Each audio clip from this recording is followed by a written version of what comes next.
The Mirror of Literature, Amusement, and Instruction. Volume 10, No. 268, the 11th of August, 1827 ***** text prepared by Jonathan Ingram and Project Gutenberg, distributed proofreaders. The Mirror of Literature, Amusement, and Instruction. Volume 10, number 268. Saturday, the 11th of August, 1827. Price 2d. Hospital of St. Thomas, Canterbury. The subject of the above engraving claims the attention of the antiquarian researcher, not as the lofty sculptured mansion of our monastic progenitors, or the towering castle of the feudatory Baton, for never has the voice of boisterous revelry, or the tones of the solemn organ, echoed along its vaulted roof. A humbler but not less interesting train marks its history. It was here that the zealous pilgrim, strong in bigot faith, rested his weary limbs, when the inspiring name of Becket led him from the rustic simplicity of his native home, to view the spot where Becket fell, and to murmur his pious supplication at the shrine of the murdered saint. How often has his toil-worn frame been sheltered beneath that hospitable roof! Imagination can even portray him entering the area of yon pointed arch, leaning on his slender staff, perhaps some wanderer from a foreign land. The Hospital of St. Thomas the Martyr of Eastbridge is situated on the King's Bridge, in the 100 of Westgate, Canterbury, and was built by Becket, but for what purpose is unknown. However, after the assassination of its founder, the resort of individuals being constant to his shrine, the building was used for the lodgment of the pilgrims. For many years no especial statutes were enacted, nor any definite rules laid down for the treatment of pilgrims, till the see devolved to the jurisdiction of Stratford, who, in 15th Edward III, drew up certain ordinances, as also a code of regulations expressly to be acted on. He appointed a master in priests' orders, under whose guidance a secular chaplain officiated. It was also observed that every pilgrim in health should have but one night's lodging to the cost of 4d, that applicants weak and infirm were to be preferred to those of sounder constitutions, and that women upwards of 40 should attend to the bedding, and administer medicines to the sick. This institution survived the general suppression of monasteries and buildings of its caste, during the reigns of Henry VIII and the 6th Edward, and after alternately grading from the possession of private families to that of brothers belonging to the establishment, it was at last finally appropriated to the instruction of the rising generation, whose parents are exempt from giving any gratuity to the preceptor of their children. Its present appearance is ancient, but not possessing any of those magic features which render the mansions of our majors so grand and magnificently solemn. A hall and chapel of imposing neatness and simplicity are still in good condition, but several of the apartments are dilapidated in part, and during a wet season admit the aqueous fluid through the chinks and fissures of their venerable walls. Sagittarius. The lecturer. Minor affections of the brain. Pain in the head may arise from very different causes, and is variously seated. It has had a number of different appellations bestowed upon it, according to its particular character. I need not observe that headache is a general attendant of all inflammatory states of the brain, whether in the form of phrenitis, hydrocephalus acutus, or idiopathic fever, though with some exceptions in regard to all of them, as I before showed you. It is often also said to be a symptom of other diseases, of parts remotely situated, as of the stomach, more especially, whence the term sick headache, the stomach being supposed to be the part first or principally affected, and the headache symptomatic of this. I am confident, however, that in a majority of instances the reverse is the case, the affection of the head being the cause of the disorder of the stomach. It is no proof to the contrary, that vomiting often relieves the headache, for vomiting is capable of relieving a great number of other diseases, as well as those of the brain, upon the principle of counter-irritation.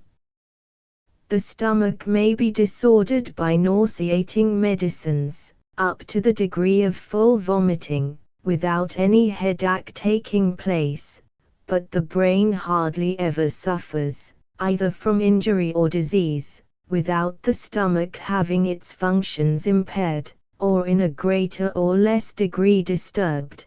Thus a blow on the head immediately produces vomiting, and, at the outset of various inflammatory affections of the brain, as fever and hydrocephalus, nausea and vomiting are almost never failing symptoms. It is not denied that headache may be produced through the medium of the stomach, but seldom, unless there is previously disease in the head, or at least a strong predisposition to it. In persons habitually subject to headache, the arteries of the brain become so irritable, that the slightest cause of disturbance, either mental or bodily, will suffice to bring on a paroxysm. The occasional or exciting causes of headache, then, are principally these: emotions of mind, as fear, terror, and agitation of spirits, yet these will sometimes take off headache when present at the time. Whatever either increases or disorders the general circulation, and especially all causes that increase the action of the cerebral arteries, or, as it is usually though improperly expressed, which occasion a determination of blood to the head. Of the former kind are violent exercise, and external heat applied to the surface generally, as by a heated atmosphere or the hot bath; of the latter, the direct application of heat to the head, falls or blows, occasioning a shock to the brain, stooping, intense thinking, intoxicating drinks, and other narcotic substances. These last, however, as well as mental emotions, often relieve a paroxysm of headache, though they favor its return afterwards. A disordered state of the stomach, of which a vomiting of bile may be one symptom, is also to be ranked among the occasional causes of headache. These occasional causes do not in general produce their effect, unless where a predisposition to the disease exists. This predisposition is often hereditary, or it may be acquired by long protracted study and habits of intoxication. Dr. Clutterbuck's lectures on the diseases of the nervous system. Hydrophobia.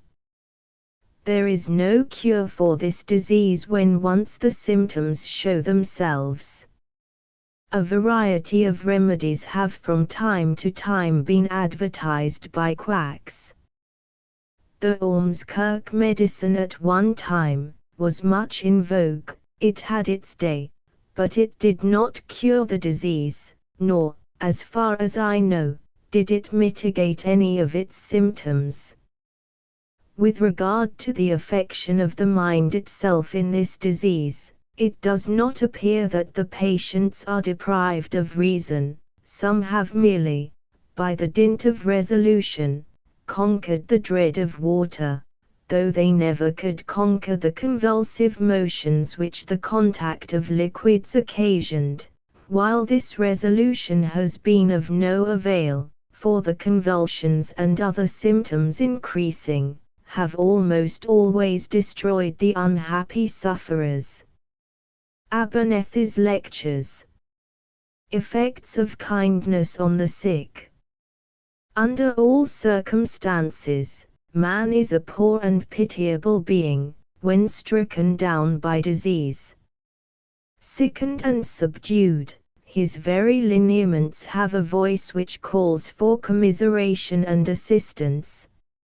Celsus says, that knowing two physicians equally intelligent, he should prefer the one who was his friend, for the obvious reason that he would feel a deeper interest in his welfare.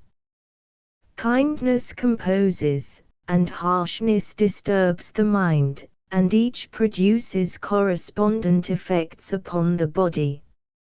A tone, a look, may save or destroy life in extremely delicate cases. Whatever may be the prognosis given to friends, in all febrile cases, the most confident and consoling language about the ultimate recovery should be used to the sick, as prophecies not unfrequently contribute to bring about the event foretold, by making people feel, or think, or act, differently from what they otherwise would have done. Again, in chronic cases, as time is required for their cure, by explaining to the patient this fact, we maintain his confidence, we keep his mind easy, and thus gain a fair opportunity for the operation of regimen or remedies. In short, the judicious physician, like the Roman general, Fabius, conquers through delay, by cutting off the supplies, and wearing out the strength of the enemy. In large cities, where the mind is so much overwrought in the various schemes of private ambition, or of public business, anxiety is very frequently the grand opposing circumstance to recovery, so that while the causes which produced it are allowed to operate, mere medical prescription is of no avail. The effects of this anxiety are visible in the pallid face and wasted body. But if the patient be possessed of philosophy enough to forego his harassing pursuits, if he have not, from the contact and cares of the world, lost his relish for the simple and sublime scenes of nature, a removal into the country is of the utmost efficacy. The deformity and conflict of the moral world are exchanged for the beauty and calm of the physical world, and surrounded by all the poetry of earth and heaven, the mind regains its peace, and the health, as if by magic, is perfectly restored. Dr. Armstrong's Lectures. Diet. Experience has taught us that the nature of our food is not a matter of indifference to the respiratory organs. Diseased lungs are exasperated by a certain diet, and pacified by one of an opposite kind. The celebrated diver, Mr. Spalding, observed, that whenever he used a diet of animal food, or drank spirituous liquors, he consumed in a much shorter period the oxygen of the atmospheric air in his diving bell, and he therefore, on such occasions, confined himself to vegetable diet. He also found the same effect to arise from the use of fermented liquors, and he accordingly restricted himself to the potation of simple water. The truth of these results is confirmed by the habits of the Indian pearl divers, who always abstain from every alimentary stimulus previous to their descent into the ocean. Dr. Paris on diet. The months the season has now advanced to full maturity. The corn is yielding to the sickle. The husbandman, by whose tough labors and rough hands our barns are stored with grain, are at their toils, and when nature is despoiled of her riches and beauty, will, with glad and joyous heart, celebrate the annual festival of the harvest home. By Cornelius Webb. Hark! The ripe and hoary rye waving white and billowy, gives a husky rustle, as fitful breezes fluttering pass. See the brown and bending wheat, by its posture seems to meet the harvest's sickle, as it gleams like the crescent moon in streams, brown with shade and night that run under shores and forests dun. Lusty labor, with tired stoop, levels low, at every swoop, armfuls of ripe-colored corn, yellow as the hair of morn, and his helpers track him close, laying it in even rows, on the furrow's stubbly ridge, nearer to the popped hedge. Some who tend on him that reaps fastest, pile it into heaps, and the little gleaners follow them again, with whoop and halloo when they find a hand of ears more than falls to their compeers. Ripening in the dog-star's ray, some, too early moan, doth lay, some in graceful shocks doth stand nodding farewell to the land that did give it life and birth, some is born, with shout and mirth, drooping o'er the groaning wain. Through the deep embered lane, and the happy cottaged poor, hail it, as it glooms their door, with a glad, unselfish cry, though they all buy it bitterly. And the old are in the sun, seeing that the work is done as it was when age was young, and the harvest song is sung, and the quaint and jocund tale takes the stint key from the ale, and as free and fast it runs as a June rill from the sun's dry and ever-drinking mouth, mirth doth alway feel a drouth. Butt and barrel ceaseless flow fast as cans can come and go, one with emptied measures comes drumming them with tuneful thumbs, one reels fieldward, not quite sober, with 2 cans of ripe October, some of last year's brewing, kept till the corn of this is reaped.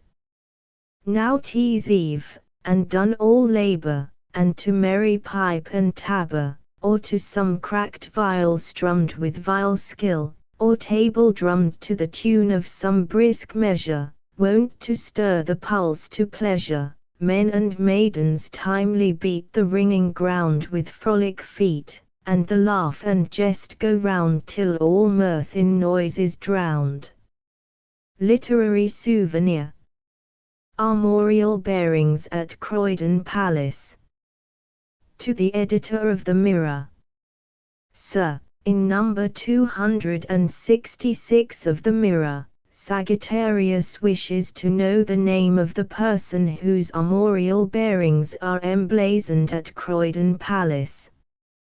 From the blazon he has given, it is rather difficult to find out, but I should think they are meant for those of King Richard II. Impaled on the dexter side with those of his patron saint, Edward the Confessor. Bearings that may be seen in divers places at Westminster Hall, rebuilt by that monarch. One I have subjoined the proper blazon of the arms, which is azure, a cross pattance between 5 martlets or, impaling France and England quarterly, 1st and 4th. Azure 3 fleurs de lis. 2nd or, 2nd and 3rd gules, 3 lions passant guardant in pale, or. The supporting of the arms with angels, and C was a favourite device of Richard, as may be seen in divers antiquarian and topographical works. It is probable the whole of Croydon Palace was built during the reign of Richard, which will account for his arms being placed there. I.M. and CCF Death of Mr. Canning. The lamentable and sudden death of the Right Honourable George Canning has produced a general sensation throughout this country. At the opening of the present year our nation deplored the loss of a prince ended to the people by his honest worth, but a short interval has elapsed and again the country is plunged in sorrow for the loss of one of its most zealous supporters, one of its chiefest ornaments, one of its staunchest friends, and one of its most eloquent and talented statesmen. The life of the late George Canning furnishes much matter for meditation and thought. From it much may be learnt. He was a genius, in the most unlimited sense of the word, and his intellectual endowments were commanding and imperative. Of humble origin he had to contend with innumerable difficulties, consequent to his station in life, and although his talents, which were of the first order, befitted him for the first rank in society, that rank he did not attain until the scene of this world was about to be closed forever from him. It may be said of this eminent man, that he owed nothing to patronage, his talents directed him to his elevated station, and to his intellectual superiority homage was made, not to the man. But, in other respects, the loss of Mr. Canning is a national bereavement. He was one of the master spirits of the age. His very name was distinguished, for he has added to the literature of his country.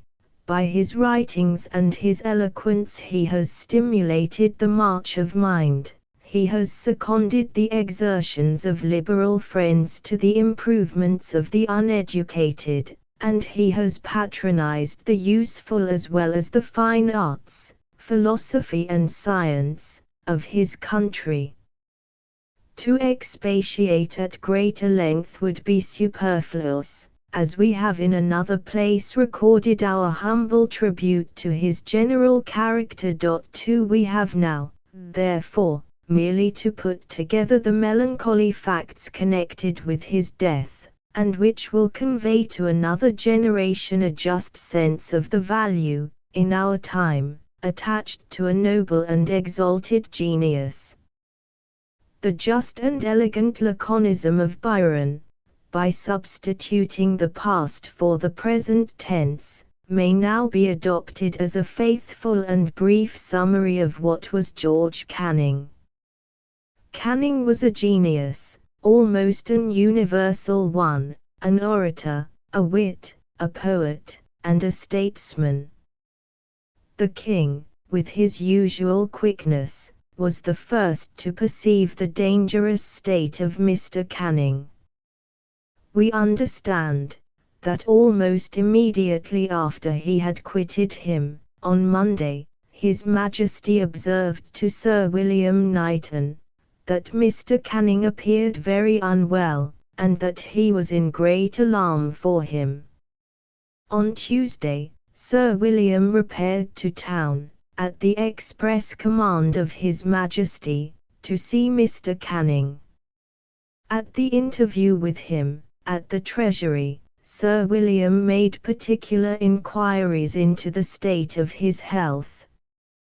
Mr. Canning was then troubled with a cough, and he observed to Sir William that he almost felt as if he were an old man, that he was much weakened, but had no idea of there being anything dangerous in his condition, and that he trusted that rest and retirement would set him to rights. Sir William sent Dr. Matten to Mr. Canning, and on parting with him, he observed that, as he should not leave town until Wednesday morning, he would call on him, at Chiswick, on his way home to Windsor. Sir William found Mr. Canning in bed, at Chiswick. He asked him if he felt any pain in his side. Mr. Canning answered he had felt a pain in his side for some days, and on endeavouring to lie on his side, the pain was so acute that he was unable to do so. Sir William then inquired if he felt any pain in his shoulder. He said he had been for some time affected by rheumatic pains in the shoulder. Sir William told him that the pain did not arise from rheumatism, but from a diseased liver, and he immediately sent for the 3 physicians, who remained with him, and were to the last unremitting in their attentions. The disease continued to make rapid progress, in spite of all that the first medical skill could do to baffle it, watching every turn it took, and applying, on the instant, every remedy likely to subdue its virulence, and mitigate his sufferings. On the following Sunday, August the 5th, bulletins were issued, stating that Mr. Canning was in most imminent danger. The most painful interest was excited in the public mind by subsequent announcements of his alarming state, and on Wednesday morning, the following melancholy intelligence reached town: Chiswick, Wednesday, August 8, 1827, a.m. Mr. Canning expired this morning, without pain, at 10 minutes before 4 o'clock. Miscellanies. Blackbeard. There are few persons who reside on the Atlantic Ocean and rivers of North America who are not familiar with the name of Blackbeard, whom traditionary history represents as a pirate, who acquired immense wealth in his predatory voyages, and was accustomed to bury his treasures in the banks of creeks and rivers. For a period as low down as the American Revolution, it was common for the ignorant and credulous to dig along these banks in search of hidden treasures, and impostors found an ample basis in these current rumors for schemes of delusion. Blackbeard, though tradition says a great deal more of him than is true, was yet a real person, who acquired no small fame by his maritime exploits during the first part of the 18th century. Among many authentic and recorded particulars concerning him, the following account of his death may gratify curiosity. From the nature of Blackbeard's position in a sloop of little draught of water, on a coast abounding with creeks, and remarkable for the number and intricacy of its shoals, with which he had made himself intimately acquainted, it was deemed impossible to approach him in vessels of any force. 2 hired sloops were therefore manned from the Pearl and Lime frigates, in the Chesapeake, and put under the command of Lieutenant Maynard, with instructions to hunt down and destroy this pirate wherever he should be found. On the 17th of November, in the year 1718, this force sailed from James River, and in the evening of the 21st came to an inlet in North Carolina, where Blackbeard was discovered at a distance, lying in wait for his prey. The sudden appearance of an enemy, preparing to attack him, occasioned some surprise, but his sloop mounting several guns, and being manned with 25 of his desperate followers, he determined to make a resolute defense, and, having prepared his vessel overnight for action, sat down to his bottle, stimulating his spirits to that pitch of frenzy by which only he could rescue himself in a contest for his life. The navigation of the inlet was so difficult that Maynard's sloops were repeatedly grounded in their approach, and the pirate, with his experience of the soundings, possessed considerable advantage in maneuvering, which enabled him for some time to maintain a running fight. His vessel, however, in her turn, having at length grounded, and the close engagement becoming now inevitable, he reserved her guns to pour in a destructive fire on the sloops as they advanced to board him. This he so successfully executed, that 29 men of Maynard's small number were either killed or wounded by the first broadside, and one of the sloops for a time disabled. But notwithstanding this severe loss, the lieutenant persevered in his resolution to grapple with his enemy, or perish in the attempt. Observing that his own sloop, which was still fit for action, drew more water than the pirates, he ordered all her ballast to be thrown out, and, directing his men to conceal themselves between decks, took the helm in person, and steered directly aboard of his antagonist, who continued inextricably fixed on the shoal. This desperate wretch, previously aware of his danger, and determined never to expiate his crimes in the hands of justice, had posted one of his banditti, with a lighted match, over his powder magazine, to blow up his vessel in the last extremity. Luckily in this design he was disappointed by his own ardor and want of circumspection, for, as Maynard approached, having begun the encounter at close quarters, by throwing upon his antagonist a number of hand grenadoes of his own composition, which produced only a thick smoke, and conceiving that, from their destructive agency, the sloop's deck had been completely cleared, he leaped over her bows, followed by 12 of his men, and advanced upon the lieutenant, who was the only person then in view, but the men instantly springing up to the relief of their commander, who was now furiously beset, and in imminent danger of his life, a violent contest ensued. Blackbeard, after seeing the greater part of his men destroyed at his side, and receiving himself repeated wounds, at length, stepping back to cock a pistol, fainted with the loss of blood, and expired on the spot.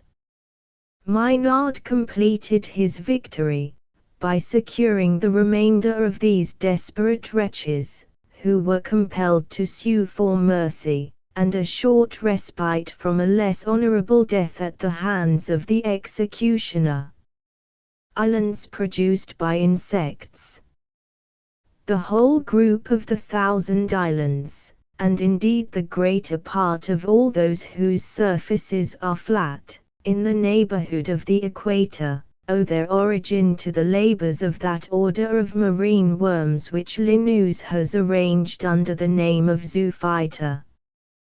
These little animals, in a most surprising manner, construct their calcareous habitations, under an infinite variety of forms, yet with that order and regularity, each after its own manner, which to the minute inquirer, is so discernible in every part of the creation.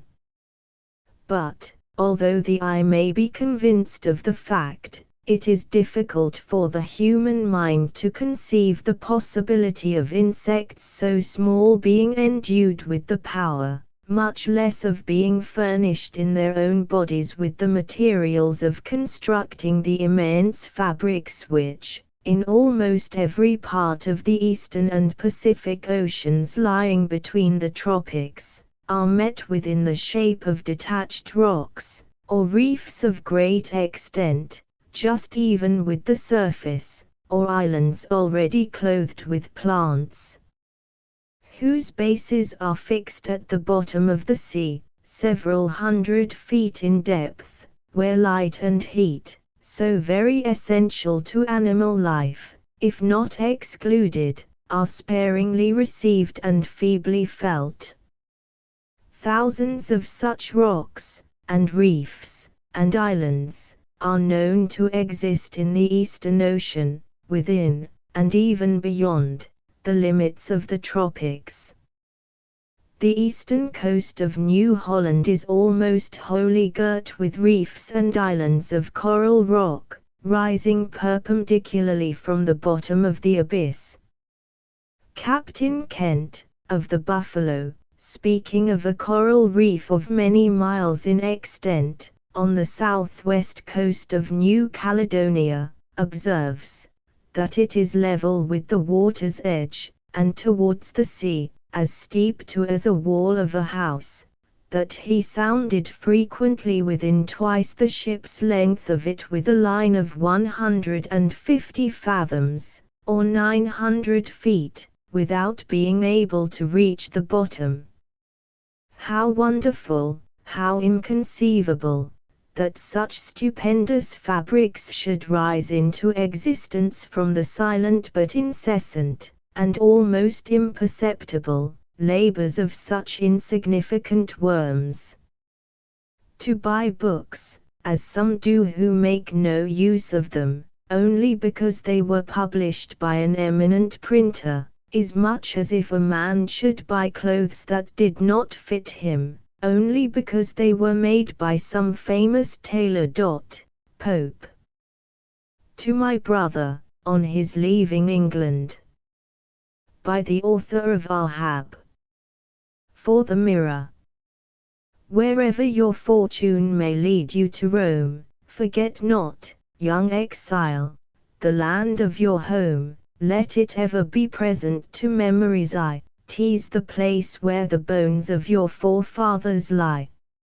Let the thought of it ever your comforter be, for no spot on this earth like your home can you see. The fields where you rove may be more fresh and fair, more splendid the sun, and more fragrant the air, more lovely the flowers, more refreshing the breeze, more tranquil the waters, more fruitful the trees. But home after all things, that dear little spot, though it be but a desert, can ne'er be forgot. In the thoughts of the day, and the dreams of the night, on your eyes like the kiss of your mother 'twill light, then the mist will disperse which long absence has spread. And the paths you have trodden again you shall tread. Then farewell, young exile, wherever you roam, oh! Dear as your honor, your life, be your home.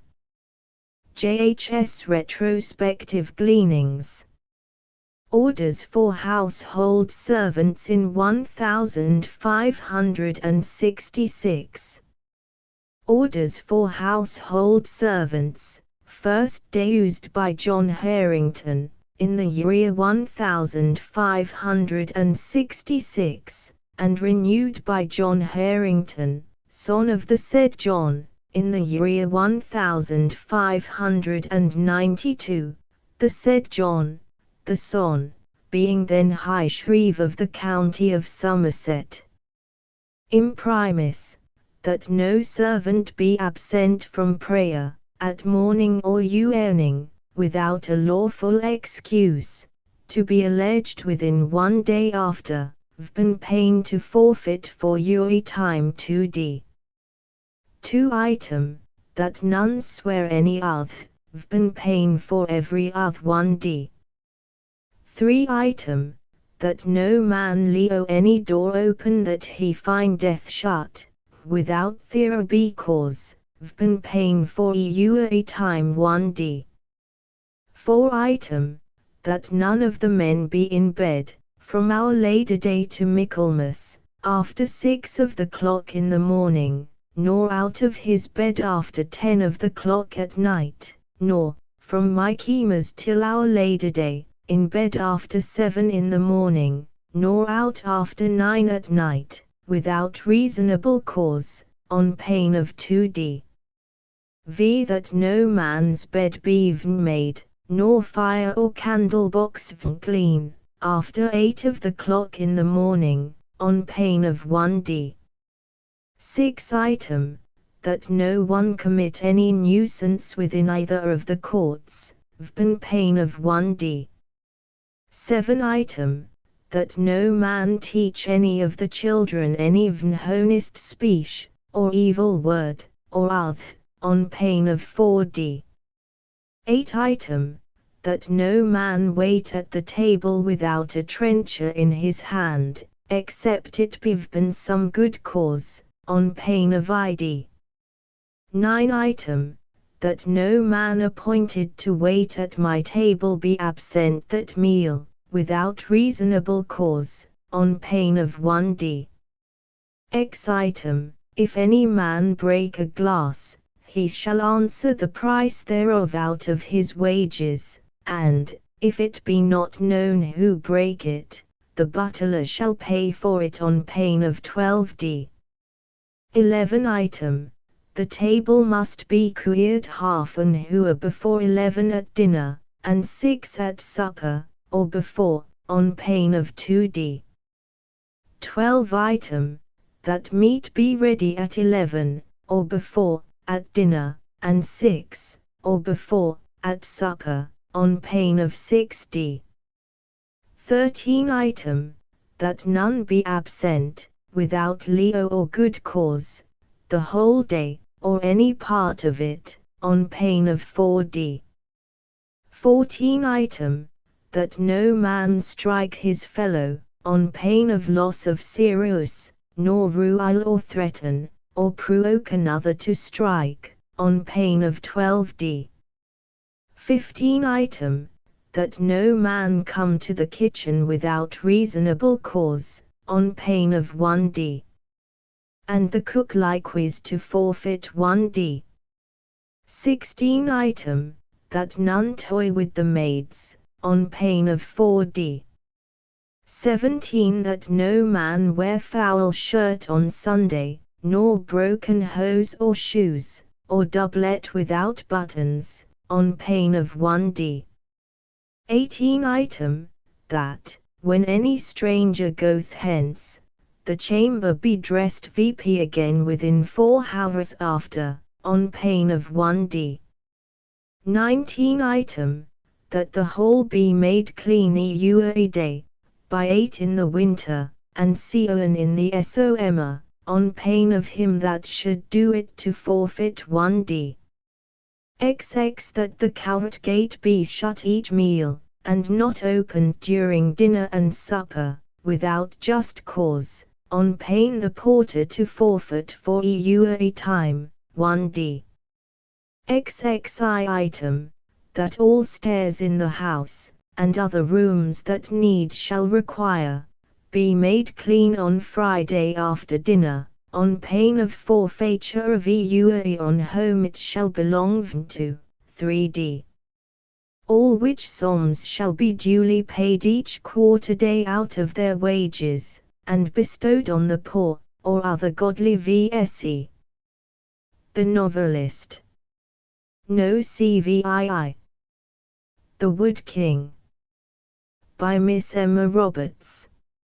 Already the pile of heaped-up faggots reached above the low roof of his hut, but Carl Skiffler still continued lopping off branches, and binding fresh bundles together, almost unconscious that the sun had set, and that the labors of the day being over, the neighboring peasants were hastening to the skittle ground to pass away an hour in sport.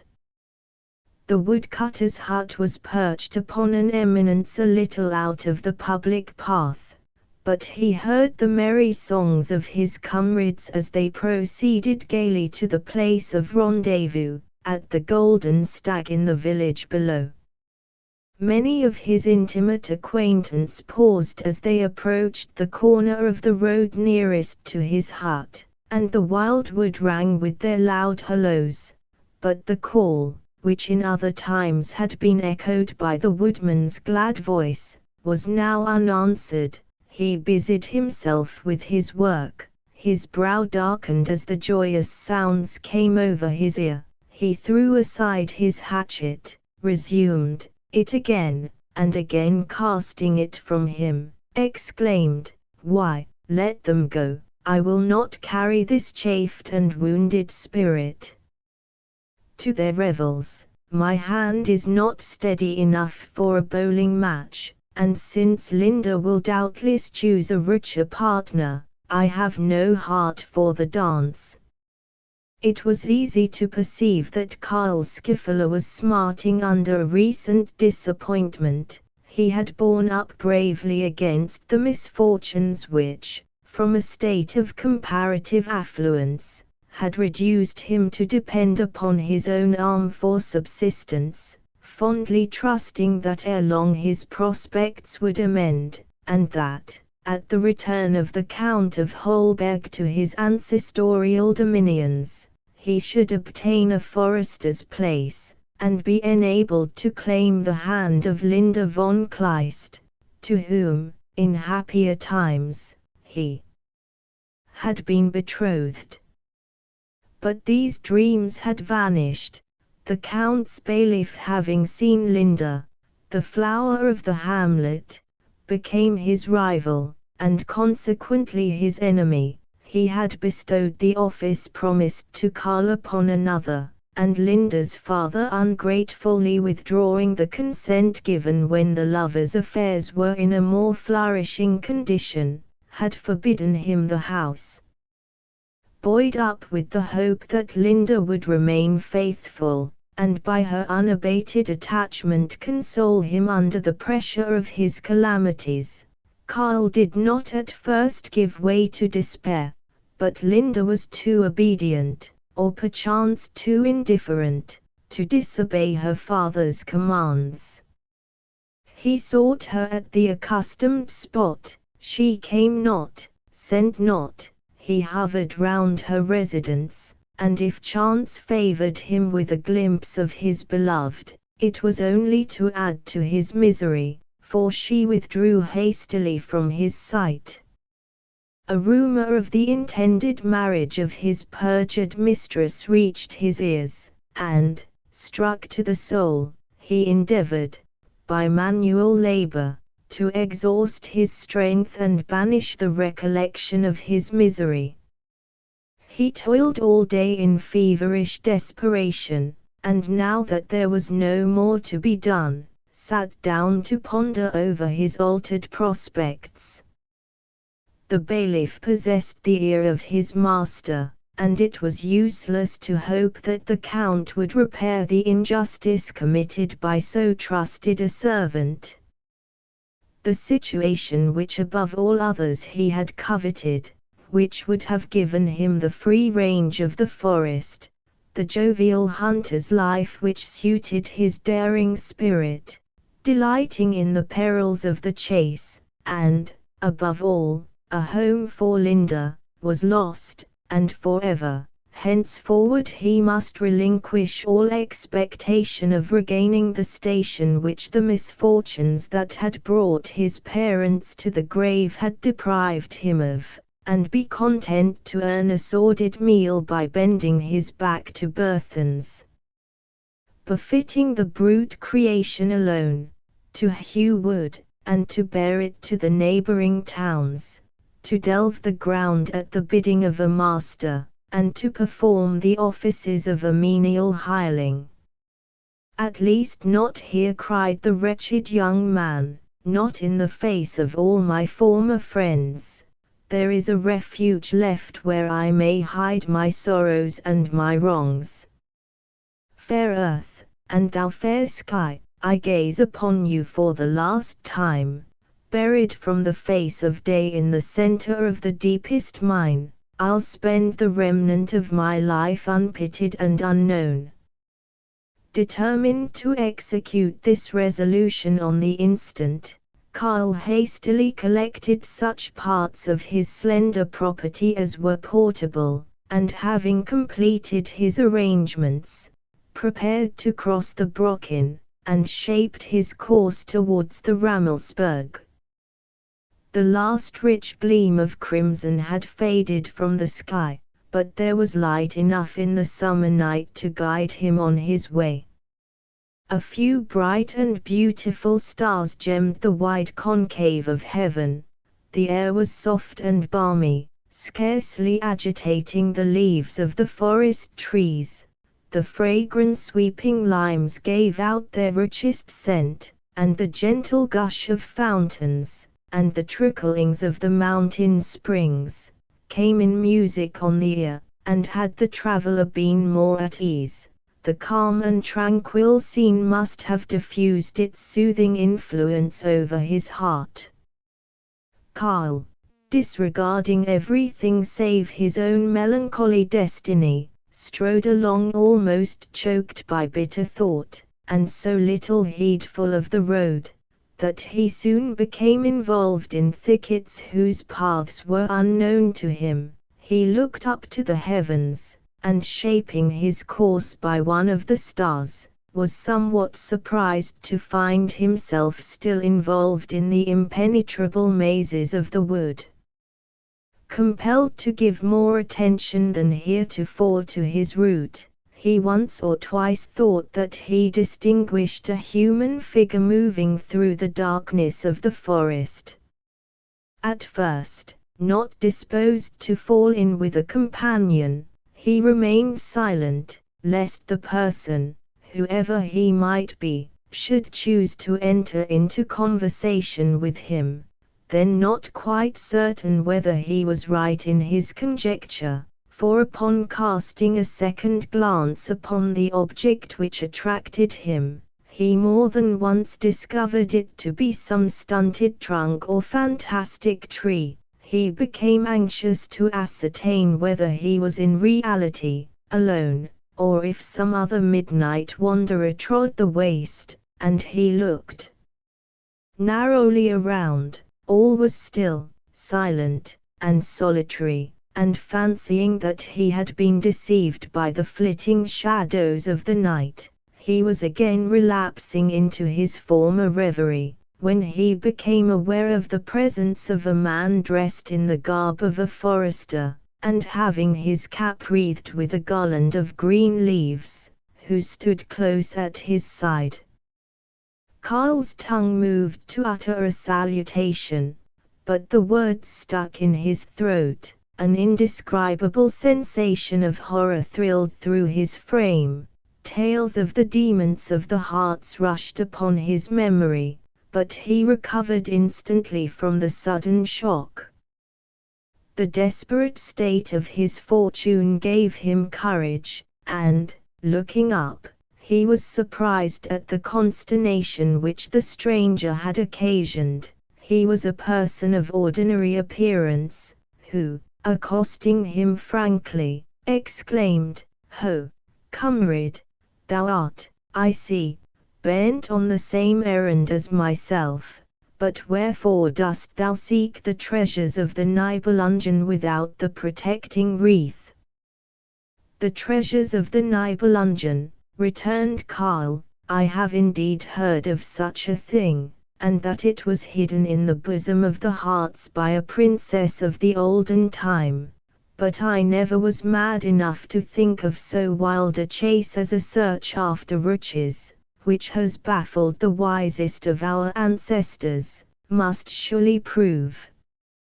"Belike then," replied the forester, "thou art well to do in the world, and therefore needest not to replenish thy wallets with gold, travelling perchance to take possession of some rich inheritance." "No, by Saint Rollers," cried the woodcutter, "thou hast guessed wide of the mark. I am going to hide my poverty in the mine of Rammelsberg." "The mine of Rammelsberg," echoed the stranger, and laughed scornfully, so that the deep woods rang with the sound. and Kyle, feeling his old sensations return as the fiendish merriment resounded through the wilderness, again gazed steadfastly in his companion's face, but he read nothing there to justify his suspicions. The fiery eye lost its luster, the lip its curl, and, gazing benignantly upon the forlorn woodcutter, he continued his speech, saying, "Then prithee take the advice of one who knows these forests, and all that they contain. Here are materials in abundance for our garland. Advance forward, and fear not the issue," and, gathering leaves from the boughs of trees of a species unknown to his new acquaintance, he twined them into a wreath, and placed the sylvan diadem on Kyle's head. The instant that he felt the light pressure on his temples, all his fears vanished, and he followed his guide, conversing pleasantly through wide avenues and over broad glades of fresh turf, which seemed to be laid out like a royal chase, till they came to a wall of rock resembling the Harnin clippers, and entering through an arch, a grey moss-covered tower arose in the distance. The ponderous doors were wide open, and Karl, advancing, found himself in a large hall well lighted, and showing abundance of treasure scattered abroad in all directions. He was conscious that he had lost his companion, but he seemed no longer to require his instruction, and casting down his own worthless burthen, he laded himself with the riches that courted his touch. The adventurer was soon supplied with a sufficient quantity of gold and jewels to satisfy his most unbounded wishes, and turning from the spot with a light heart, he sped merrily along. The country round about seemed strange to him, but on repassing the rocky ledge, a brisk wind suddenly springing up blew off his cap. The morning air was cold, and Karl, hastening to regain his headgear, discovered that the wreath had disappeared, and, as if awakening from a dream, he found himself surrounded by familiar objects. He felt, however, the weight of the load upon his back, and though panting with the fatigue it occasioned, made the best of his way home. On approaching the hut, a low murmur struck on his ear. He paused, listened attentively, and distinguishing a female voice, he rushed forward, and in the next moment clasped Linda in his arms. She had fled from the persecutions of the bailiff to seek shelter in Kyle's straw-roofed hut, and the now happy lovers, as they surveyed the treasures which had been snatched from the Nibelungen, agreed that they owed their good fortune to Rebegile the Wood King, who sometimes, taking pity upon the frail and feeble denizens of earth, pointed out to their wondering eyes the inexhaustible riches of which he was the acknowledged guardian. London Weekly Review. Spirit of the Public Journals. Drafts on L.A. Fit. Cook. Only upon one occasion did Cook deviate from his resolution of not apologizing to a provincial assembly, and that was at Liverpool. A previous breach of decorum was visited one night by the fury of an offended audience. Confusion was at its height. The people were the actors, and Cook the audience, yet the sturdy tragedian remained callous to the bursts of indignation which were heard around him, until destruction became the order of the day. Lamps lighted on the stage, benches betokened mobility, pedal applications were made forte to the piano, basely violated was the repository of the bass viol, and the property of poor night the manager gave every sign of that being its last appearance. What popular rage had failed to produce, consideration for the fortunes of his friend effected. At his entreaties, the Caledonian was induced to advance to the front of the stage. Never was there a more moving scene than that before it. Silence was obtained, and he condescended to express his sorrow for the state in which some nights previously he had presented himself, adding, that he never before felt so keenly the degradation of his situation. Equivocal as was the mode of extenuation, the audience allied to mercy accorded the mercy it possessed, and was or appeared to be, satisfied, but not so the actor, and he as fully as instantly avenged what he deemed his misplaced submission. As he concluded his address, he turned to the gratified but yet trembling manager, and, in allusion to the large share in the slave trade then imputed to Liverpool, with that peculiarity of undertone he possessed, which could be distinctly heard throughout the largest theatre although pronounced as a whisper, exclaimed, "There's not a stone in the walls of Liverpool which has not been cemented by the blood of Africans." Then, casting one of his Shylock glances of hatred and contempt on the mute and astounded audience, majestically left the stage. On the first night of his performance at the Boston Theatre, Richard was the part he had adopted, and so strongly had he fortified himself for the kingly task, that he deemed himself the very monarch he was destined to enact. The theatre was crowded in every part, expectation was on tiptoe, anticipation as to his person, voice, and manner, was announced by the sibilating I guess heard around, and pretty considerable agitation prevailed. The orchestra had begun and ceased, unheeded or unheard, nor could one of Sir Thomas Lethbridge's best cut and dried have produced less effect amongst the irreclamables.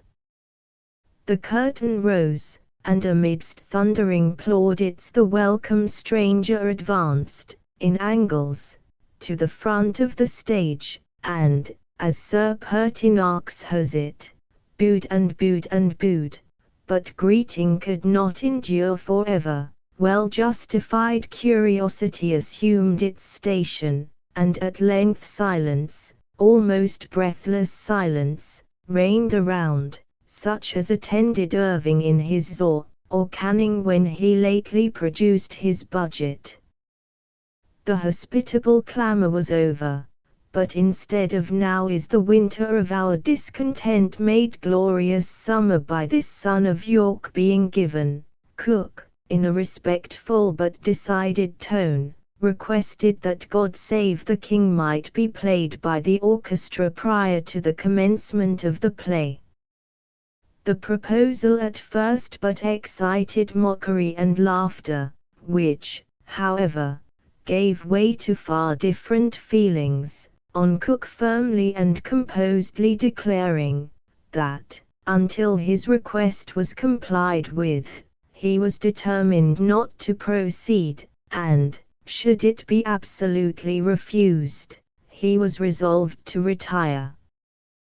The fury of the Bostonians was at its height. Menace, accompanied by every vituperative epithet rage could suggest, was lavished on the actor, but he kept his station, calm and secure as his own native island set in the stormy seas, until anger gradually subsided through very weariness, and every effort having been ineffectually used to wean the tyrant from his purpose, the political antipathies of the audience began to yield to their theatrical taste, and, after much argument and delay, the unpalatable demand was reluctantly assented to.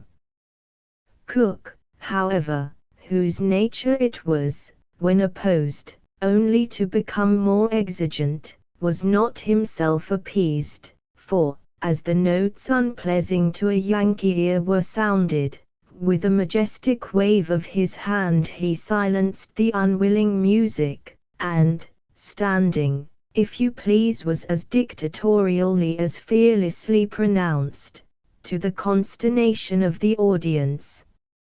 So much had, however, already been accorded, that it was not deemed matter of much moment to concede the rest, and however ungracefully the attitude of respect was assumed, the national hymn was performed amidst grimace and muttering, Cook beating time with his foot, nodding significantly and satisfactorily at confound their politics, and occasionally taking a pinch of snuff, as, in his royal robes, he triumphantly contemplated the astonished and indignant audience. It ended, Richard was himself again, and now is the winter of our discontent made glorious. Summer was given with equal emphasis, feeling, and effect.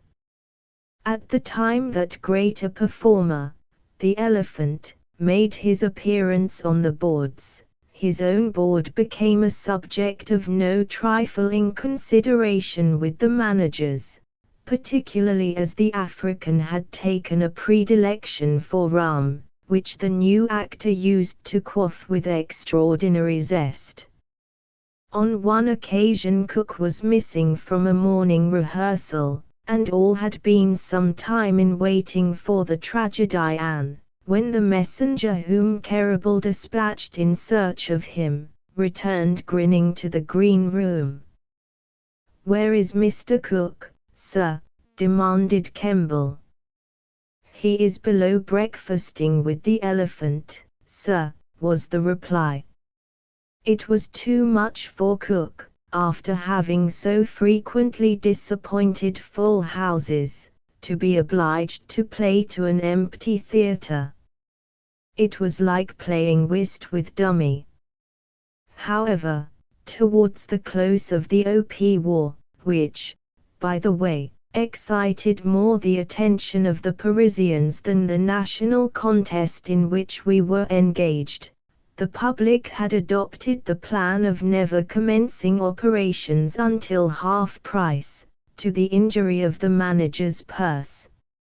It was during the earlier acts of The Man of the World that Cook, in performing to a beggarly account of empty boxes, was addressed by one of the actors, in accordance with the scene, in a whisper, when the elevated comedian, casting a glance around, bitterly observed, "Speak out, there need be no secret.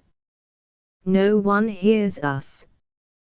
Poor Cook could not plead in excuse what an actor did on being hissed for too sober a representation of a drunken part. "Ladies and gentlemen, I beg your pardon, but it is really the first time I ever was intoxicated." His death was in singular accordance with his taste through life. He sought the banks of the Brandywine, and whether it were that the composition of its stream so little responded to its title as to prey upon his spirits, or from some other cause, there he drank his last. Dicky Soot. I met with him once in a house situated on the very confines of Beef and Law, on the line of demarcation between the theatres and Lincoln's Inn, a sort of debatable ground between the spouters and ranters of the stage, and the eaters of commons, by either of which party it was frequented. Around a large table in the parlour sat a motley group.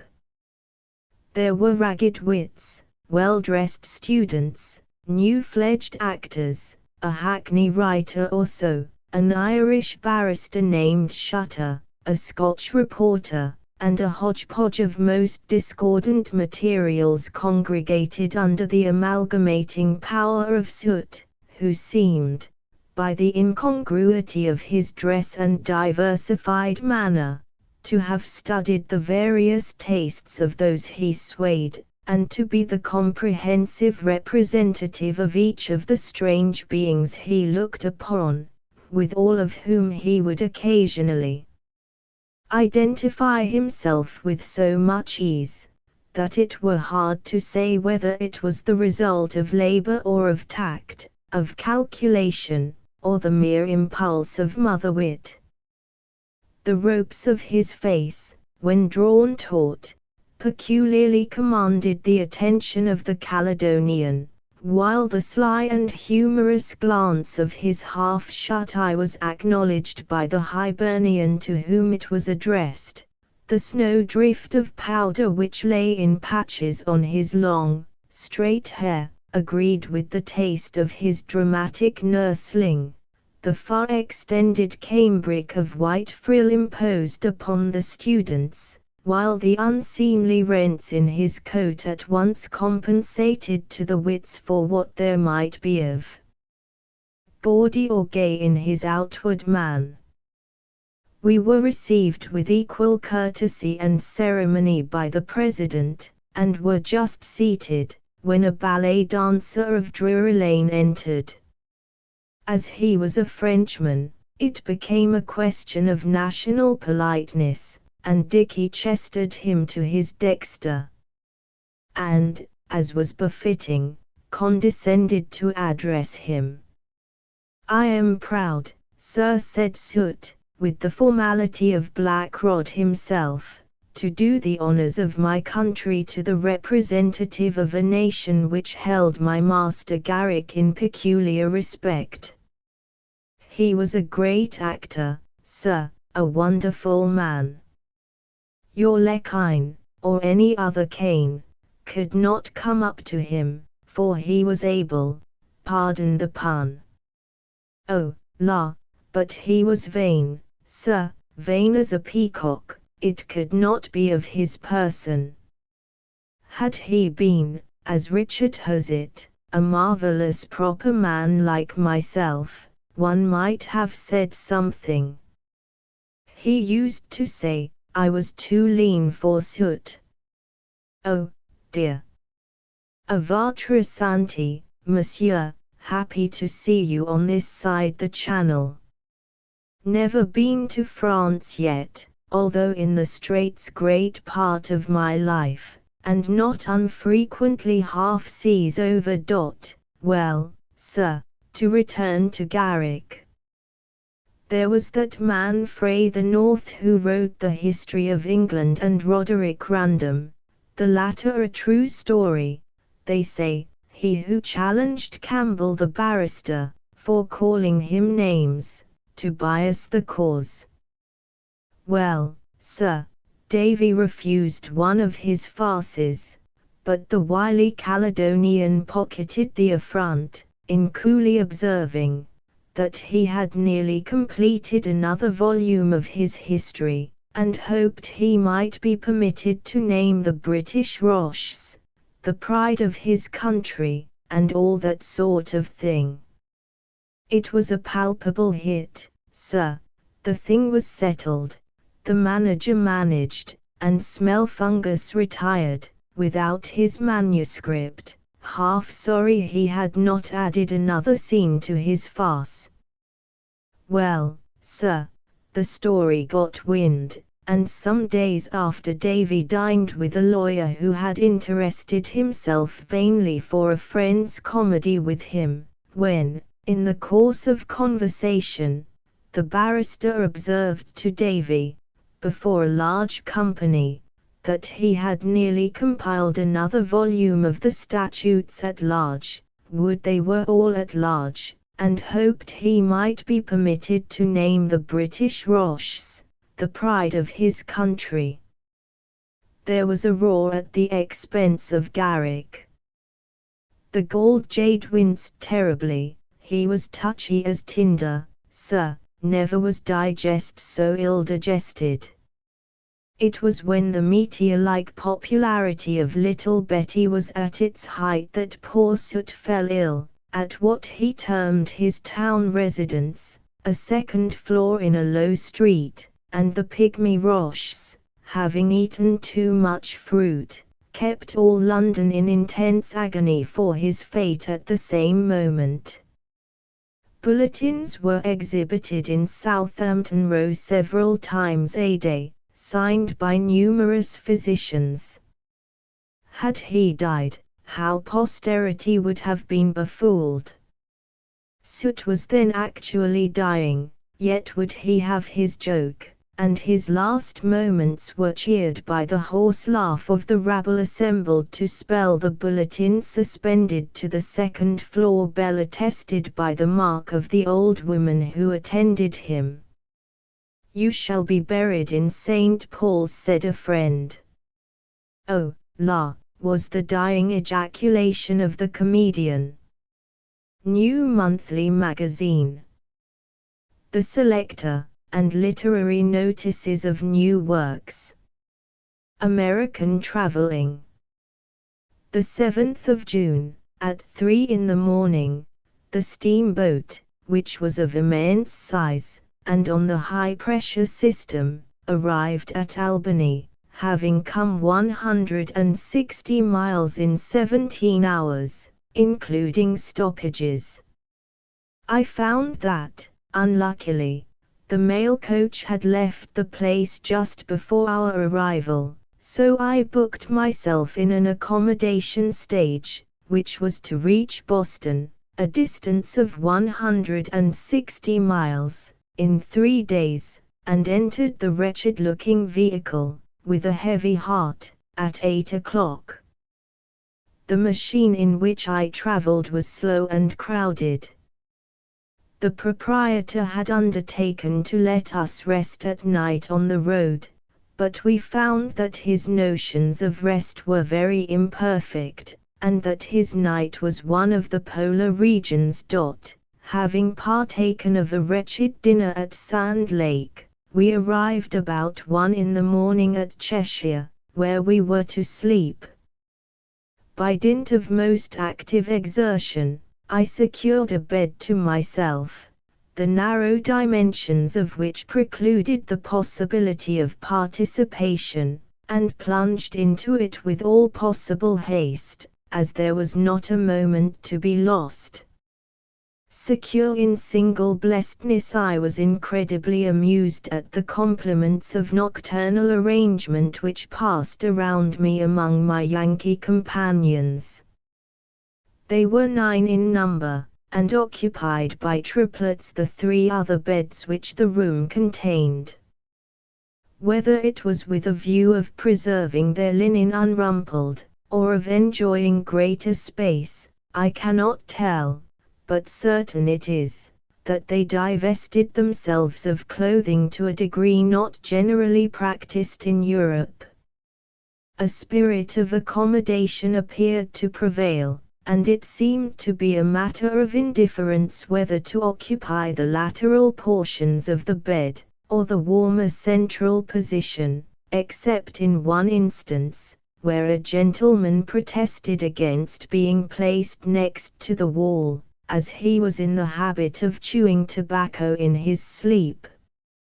At 4 o'clock in the morning we again set off, and, as much rain had fell in the night, the roads were in a dreadful state. The coach company now consisted of 9 passengers inside, 1 on the top, which, from its convex form, is a very precarious situation, and 3 on the box, besides the coachman, who sat on the knees of the unfortunate middleman, an uneasy burden, considering the intense heat of the weather.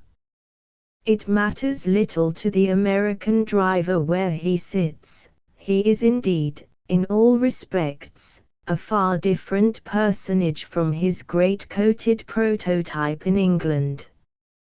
He is in general extremely dexterous in the art of driving, though his costume is of a most grotesque description.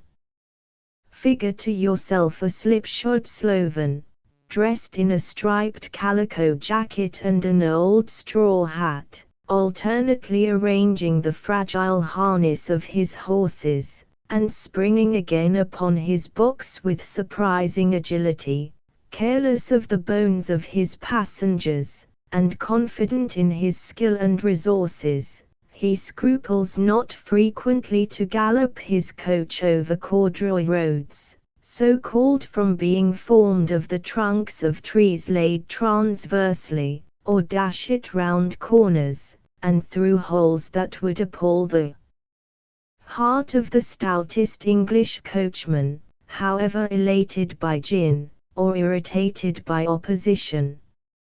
I was once whirled along one of these roads, when the leathers, barbarous substitutes for springs, which supported the carriage gave way with a sudden shock.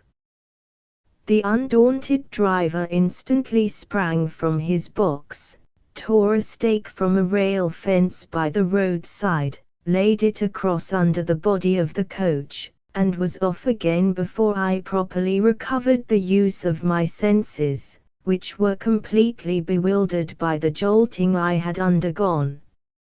I can compare it to nothing but the butt of Regulus, without the nails.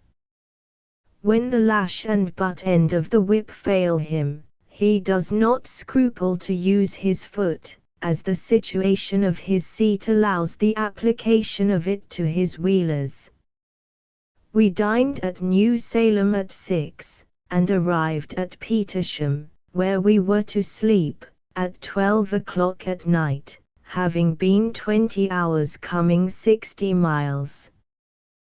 Though tired and disgusted with my journey, the prospect of a short respite from this state of purgatory was embittered during the last few miles by alarm at the idea of passing the night with one, if not two, of my fellow travellers, and I internally resolved rather to sleep upon the floor.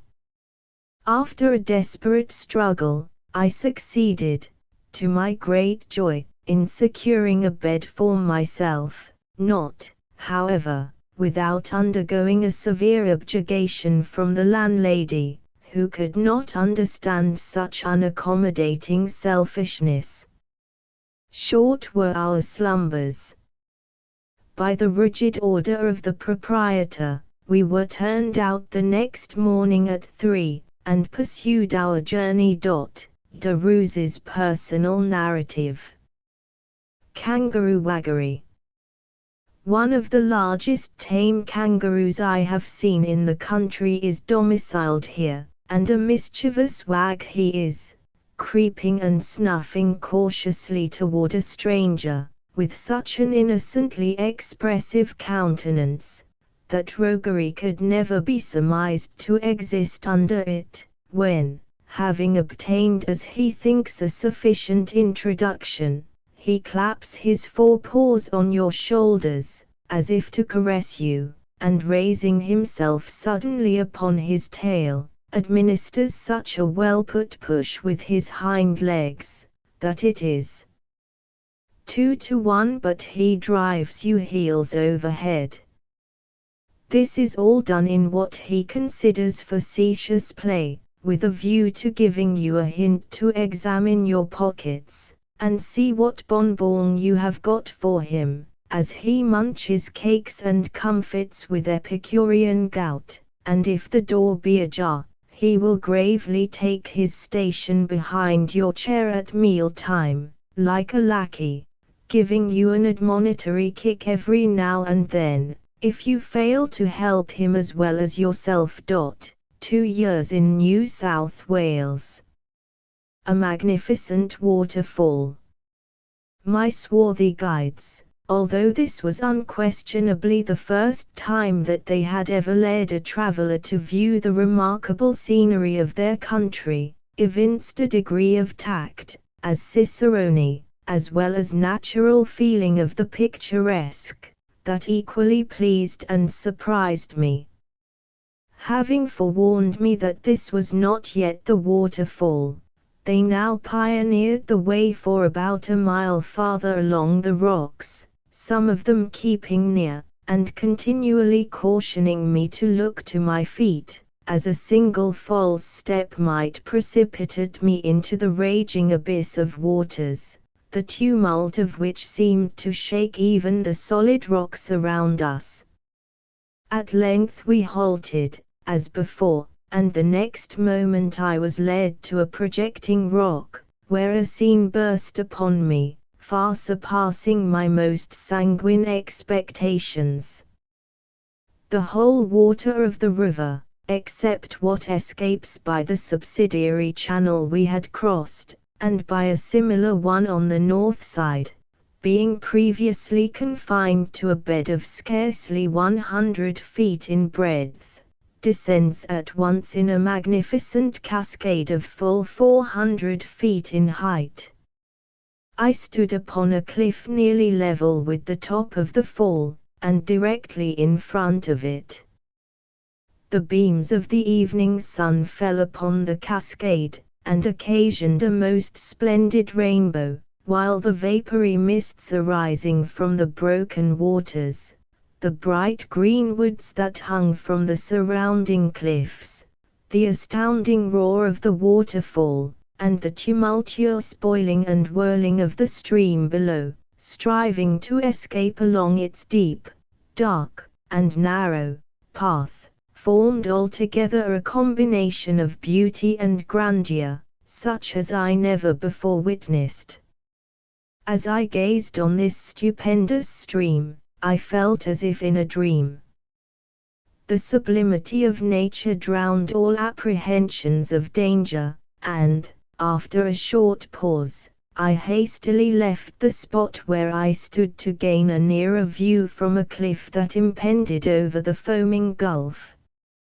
I had just reached this station, when I felt myself grasped all at once by 4 Koranas, who simultaneously seized hold of me by the arms and legs.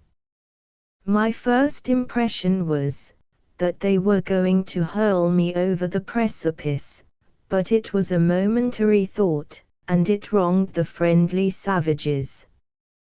They are themselves a timid race, and they were alarmed, lest my temerity should lead me into danger. They hurried me back from the brink, and then explained their motive, and asked my forgiveness.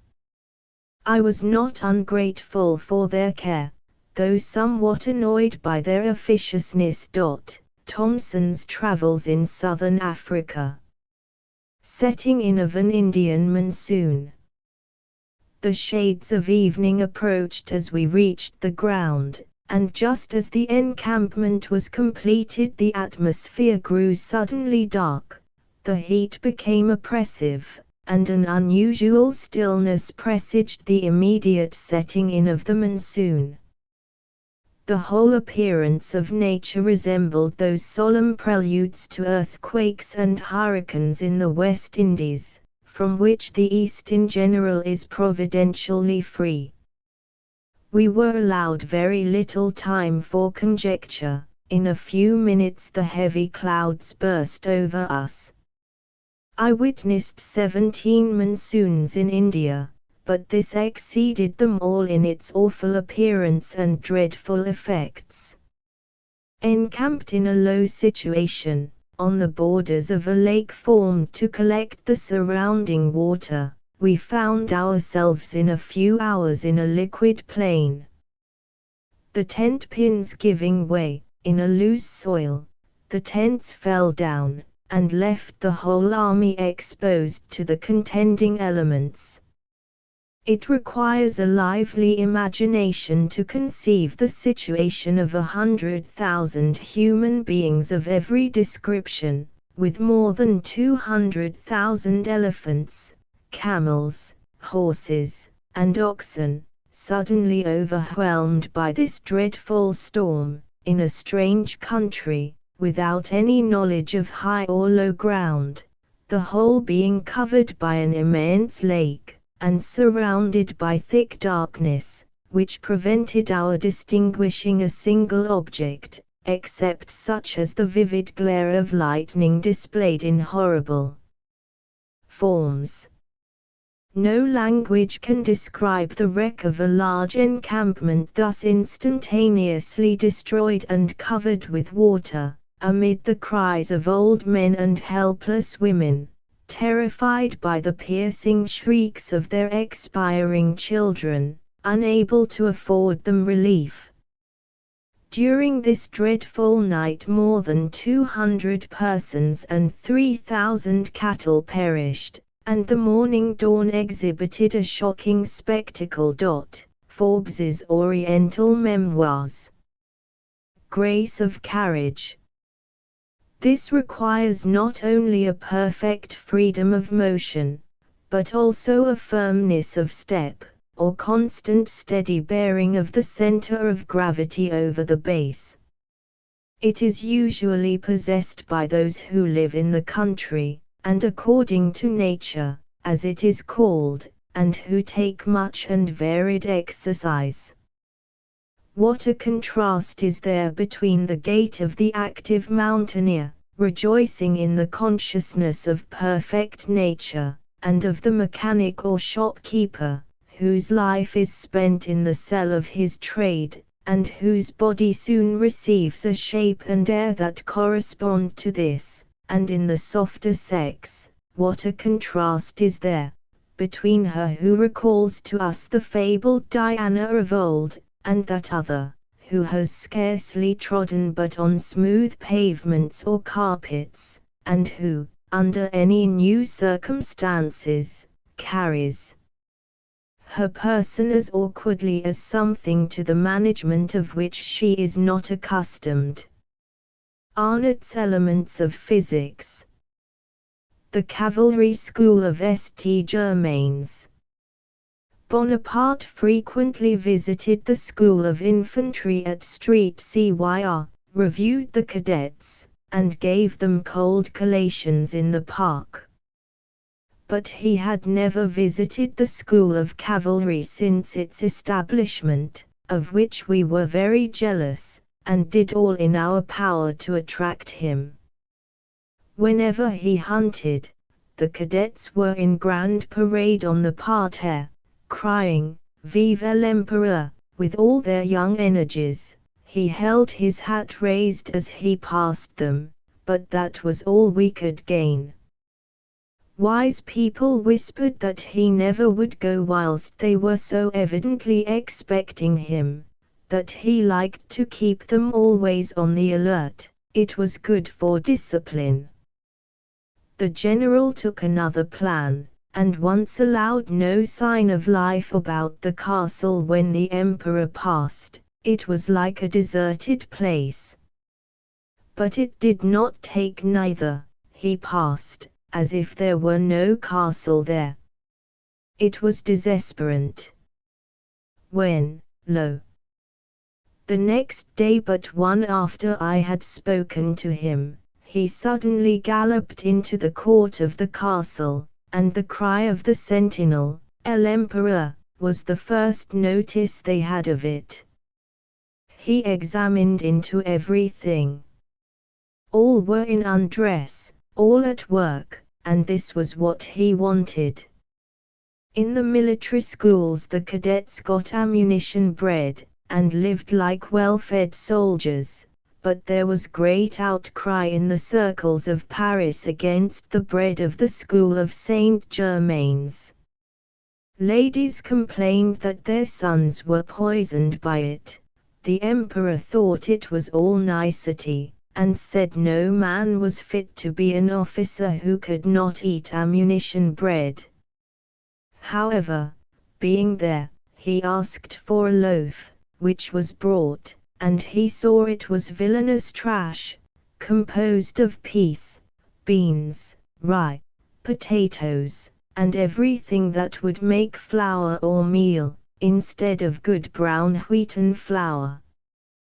He tore the loaf in two in a rage, and dashed it against the wall, and there it stuck like a piece of mortar, to the great annoyance of those whose duty it was to have attended to this. He ordered the baker to be called, and made him look at it sticking. The man was in great terror first at the emperor's anger, but, taking heart, he begged his majesty not to take his contract from him, and he would give good bread in future, at which the emperor broke into a royal and imperial passion, and threatened to send him to the galleys, but, suddenly turning round, he said, yes, he would allow him to keep his contract, on condition that, as long as it lasted, he should furnish the school with good white household bread, pain de ménage, such as was sold in the bakers' shops in Paris, that he might choose that, or lose his contract, and the baker thankfully promised to furnish good white bread in future, at the same price. Appendix to the 9th volume of Scott's Life of Napoleon. Center of gravity, in reference to seasickness. Man requiring so strictly to maintain his perpendicularity, that is, to keep the center of gravity always over the support of his body, ascertains the required position in various ways, but chiefly by the perpendicularity or known position of things about him. Vertigo, and sickness commonly called seasickness, because it most frequently occurs at sea, are the consequences of depriving him of his standards of comparison, or of disturbing them. Hence on shipboard, where the lines of the masts, windows, furniture, and sea are constantly changing, sickness, vertigo, and other affections of the same class are common to persons unaccustomed to ships. Many experience similar effects in carriages, and in swings, or on looking from a lofty precipice, where known objects being distant, and viewed under a new aspect, are not so readily recognized, also in walking on a wall or roof, in looking directly up to a roof, or to the stars in the zenith, because, then, all standards disappear, on walking into a round room, where there are no perpendicular lines of light and shade, as when the walls and roof are covered with a spotted paper without regular arrangement of spot, on turning round, as in waltzing, or on a wheel, because the eye is not then allowed to rest on the standards, and see. At night, or by blind people, standards belonging to the sense of touch are used, and it is because on board ship, the standards both of sight and of touch are lost, that the effect is so very remarkable. But seasickness also partly depends on the irregular pressure of the bowels against the diaphragm, as their inertia or weight varies with the rising and falling of the ship. From the nature of seasickness, as discovered in all these facts, it is seen why persons unaccustomed to the motion of a ship often find relief in keeping their eyes directed to the fixed shore, where it is visible, or in lying down on their backs and shutting their eyes, or in taking such a dose of exhilarating drink as shall diminish their sensibility to all objects of external sense. Arnott's Elements of Physics. Fine Arts.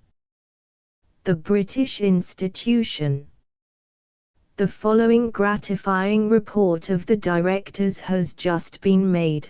The funds of the institution consist at the present time of 12,500 L. 3%, consols. It is hoped that these funds may be considerably increased by the exhibition of the beautiful collection of pictures now on view at the gallery, which last year attracted such general notice, and which His Majesty, ever anxious to forward the purposes of the institution, has again allowed the directors to offer for the inspection of the public.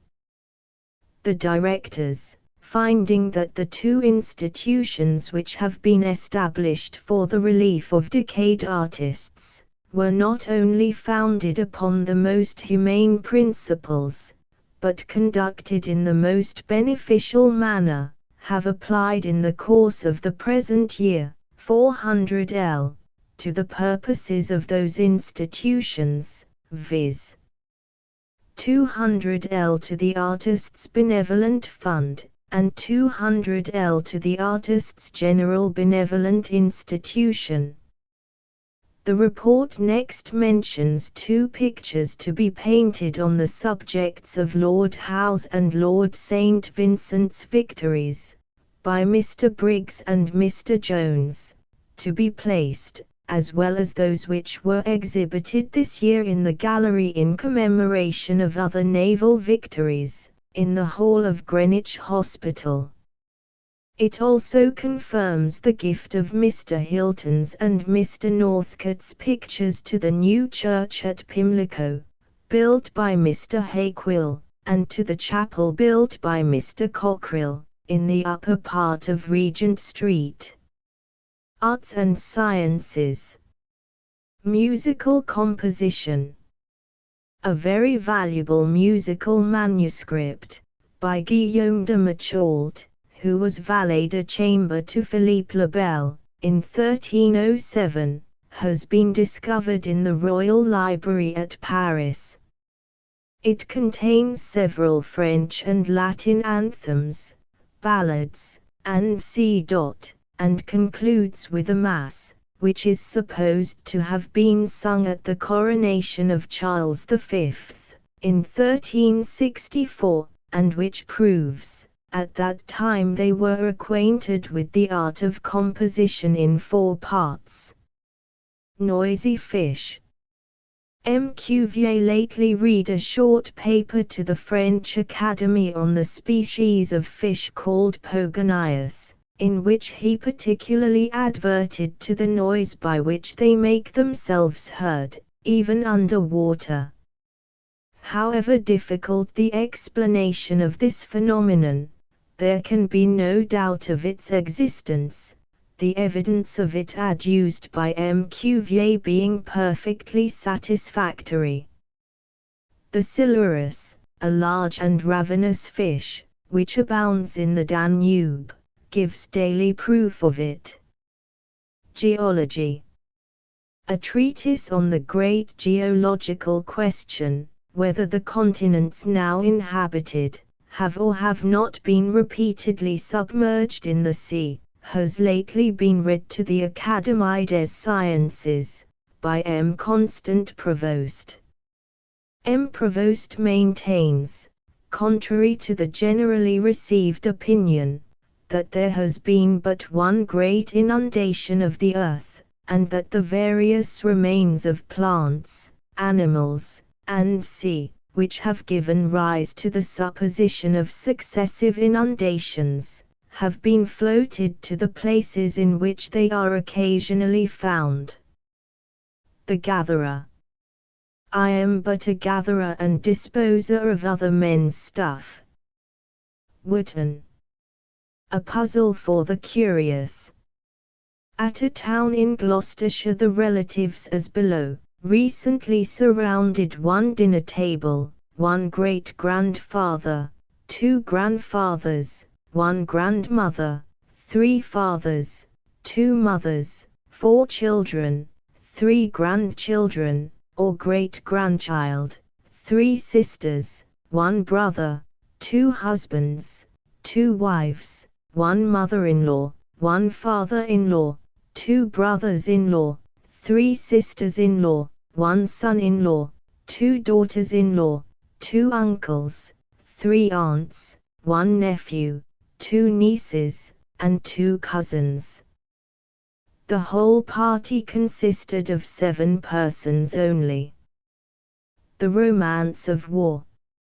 A French soldier, who accompanied the armies of Russia, concealed a small treasure at the entrance of a village near Wilna, with a view of taking it with him on his return. After the defeat of Moscow he was made prisoner, and sent to Siberia, and only recovered his liberty at the end of last year.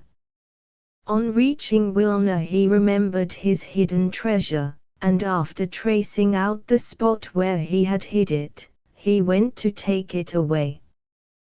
What was his astonishment to find, in the place of his money, a small tin box, containing a letter addressed to him, in which a commercial house was mentioned at Nancy, where he might receive the sum buried, with interest, since the year 1812. The soldier supposed this was all a hoax. He went, however, to the house pointed out, where he received his capital, with 12 years' interest. With this sum he established a small business at Nancy, which enables him to live comfortably, but he has never been able, though he has taken some pains, to ascertain how his money was taken away and restored to him. 2 lovely ladies dwell at, and each a churching goes. Emma goes there to close her eyes, and Jane to eye her clothes. The death of Stanislaus, King of Poland, was occasioned in a singular manner.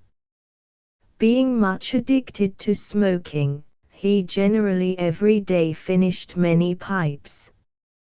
In knocking out the ashes he set fire to his dressing gown. As no one was near him, the flames had surrounded him, when the officer on guard, hearing his cries, ran to his assistance, and extinguished the fire. He might have survived, but a singular circumstance accompanied the accident. He had been devout during the last years of his life, and, as a penance for his sins, had worn a girdle with points on the inside. These became heated, and being pressed into his body while the flames were extinguishing, caused a number of wounds, the discharge from which, at his period of life, proved too much for his debilitated constitution. Professor Pawson was often in pecuniary difficulties. On one occasion he came with a dejected air to a friend, and said he had been walking through the streets of London all the morning, thinking how strange it was that not one of all the crowds he met should know as much about Greek tragic verse as himself, and yet that he could not turn his knowledge into £100. In these moments he often talked of retiring forever to the wilds of America, where he formed a plan of living in solitary happiness, without a book or a friend. One evening, at the Literary Fund Club, Mr. Incledon having sung with great effect Mr. T. Dibdin's ballad of May We Ne'er Want a Friend, or a bottle to give him, an elderly gentleman whispered in Mr. T. Dibdin's ear, "Ah, my dear sir, these are the true things of the old school. What a pity it is no one living is found to write such ditties now." Footnote 1, Return, Vide Mirror, p. 98, Volume 3. Footnote 2, Return, Biographical Memoir of Mr. Canning, with a portrait, Mirror, Volume 4. Printed and published by J. Limbird, 143, Strand, near Somerset House, and sold by all newsmen and booksellers. ****** End of the Project Gutenberg ebook The Mirror of Literature, Amusement, and Instruction. Volume 10, No. 268, the 11th of August, 1827 *****. Updated editions will replace the previous one, the old editions will be renamed. Creating the works from print editions not protected by U.S. copyright law means that no one owns a United States copyright in these works, so the Foundation, and you, can copy and distribute it in the United States without permission and without paying copyright royalties. Special rules, set forth in the general terms of use part of this license, apply to copying and distributing Project Gutenberg trademark symbol electronic works to protect the Project Gutenberg trademark symbol concept and trademark. Project Gutenberg is a registered trademark, and may not be used if you charge for an ebook, except by following the terms of the trademark license, including paying royalties for use of the Project Gutenberg trademark. If you do not charge anything for copies of this ebook, complying with the trademark license is very easy. You may use this ebook for nearly any purpose, such as creation of derivative works, reports, performances and research. Project Gutenberg ebooks may be modified and printed and given away. You may do practically anything in the United States with ebooks not protected by U.S. copyright law. Redistribution is subject to the trademark license, especially commercial redistribution. Start. Full license. The full Project Gutenberg license. Please read this before you distribute or use this work to protect the Project Gutenberg trademark symbol mission of promoting the free distribution of electronic works, by using or distributing this work, or any other work associated in any way with the phrase Project Gutenberg. You agree to comply with all the terms of the full Project Gutenberg trademark symbol license available with this file or online at www.gutenberg.org/license. Section 1. General Terms of Use and Redistributing Project Gutenberg Trademark Symbol Electronic Works 1.0. By reading or using any part of this Project Gutenberg trademark symbol electronic work, you indicate that you have read, understand, agree to and accept all the terms of this license and intellectual property, trademark/copyright, agreement. If you do not agree to abide by all the terms of this agreement, you must cease using and return or destroy all copies of Project Gutenberg trademark symbol electronic works in your possession.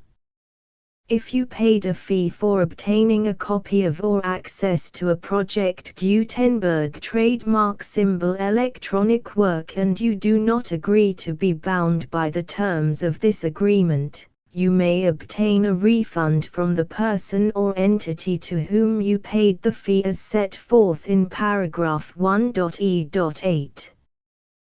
1.b. Project Gutenberg is a registered trademark. It may only be used on or associated in any way with an electronic work by people who agree to be bound by the terms of this agreement. There are a few things that you can do with most Project Gutenberg trademark symbol electronic works even without complying with the full terms of this agreement. See paragraph 1.c below. There are a lot of things you can do with Project Gutenberg trademark symbol electronic works if you follow the terms of this agreement and help preserve free future access to Project Gutenberg trademark symbol electronic works. See paragraph 1.e below. 1.c. The Project Gutenberg Literary Archive Foundation, the Foundation or PGLAF, owns a compilation copyright in the collection of Project Gutenberg trademark symbol electronic works. Nearly all the individual works in the collection are in the public domain in the United States. If an individual work is unprotected by copyright law in the United States and you are located in the United States, we do not claim a right to prevent you from copying, distributing, performing, displaying or creating derivative works based on the work as long as all references to Project Gutenberg are removed. Of course, we hope that you will support the Project Gutenberg trademark symbol mission of promoting free access to electronic works by freely sharing Project Gutenberg trademark symbol works in compliance with the terms of this agreement for keeping the Project Gutenberg trademark symbol name associated with the work. You can easily comply with the terms of this agreement by keeping this work in the same format with its attached full Project Gutenberg trademark symbol license when you share it without charge with others. 1.d. The copyright laws of the place where you are located also govern what you can do with this work. Copyright laws in most countries are in a constant state of change.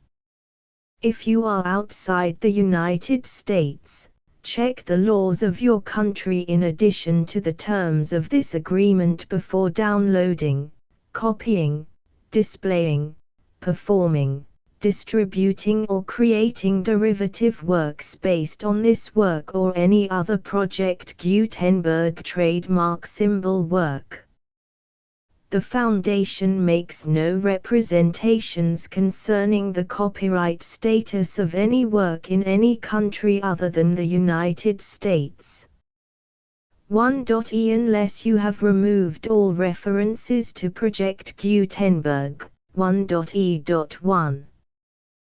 The following sentence, with active links to, or other immediate access to, the full Project Gutenberg trademark symbol license must appear prominently whenever any copy of a Project Gutenberg trademark symbol work, any work on which the phrase Project Gutenberg appears, or with which the phrase Project Gutenberg is associated, is accessed, displayed, performed, viewed, copied or distributed.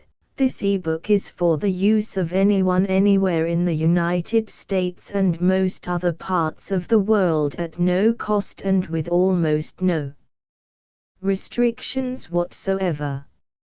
You may copy it, give it away or reuse it under the terms of the Project Gutenberg license included with this ebook or online at www.gutenberg.org.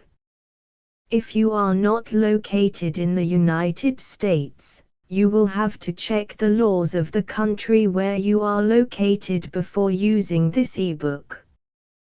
1.e.2.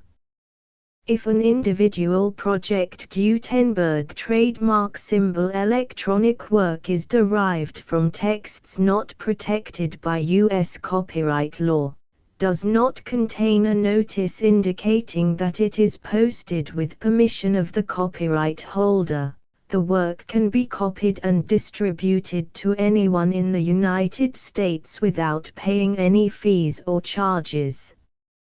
If you are redistributing or providing access to a work with the phrase Project Gutenberg associated with or appearing on the work, you must comply either with the requirements of paragraphs 1.e.1 through 1.e.7 or obtain permission for the use of the work and the Project Gutenberg trademark symbol trademark as set forth in paragraphs 1.e.8 or 1.e.9.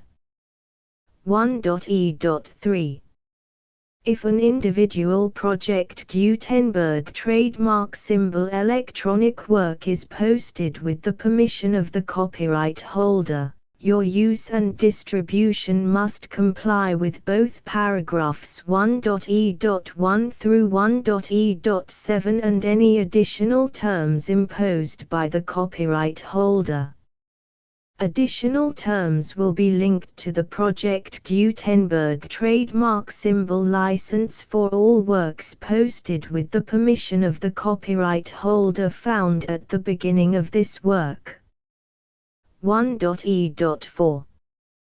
Do not unlink or detach or remove the full Project Gutenberg trademark symbol license terms from this work, or any files containing a part of this work or any other work associated with Project Gutenberg trademark symbol. 1.e.5. Do not copy, display, perform, distribute or redistribute this electronic work, or any part of this electronic work, without prominently displaying the sentence set forth in paragraph 1.e.1 with active links or immediate access to the full terms of the Project Gutenberg trademark symbol license. 1.e.6. You may convert to and distribute this work in any binary, compressed, marked up, non-proprietary or proprietary form, including any word processing or hypertext form.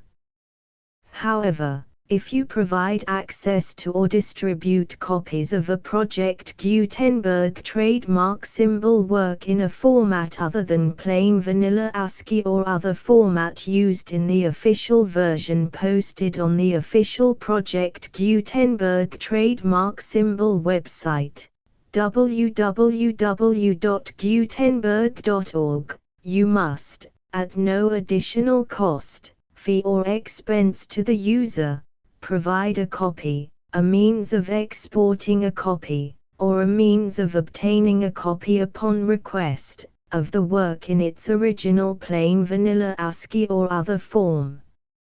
Any alternate format must include the full Project Gutenberg trademark symbol license as specified in paragraph 1.e.1.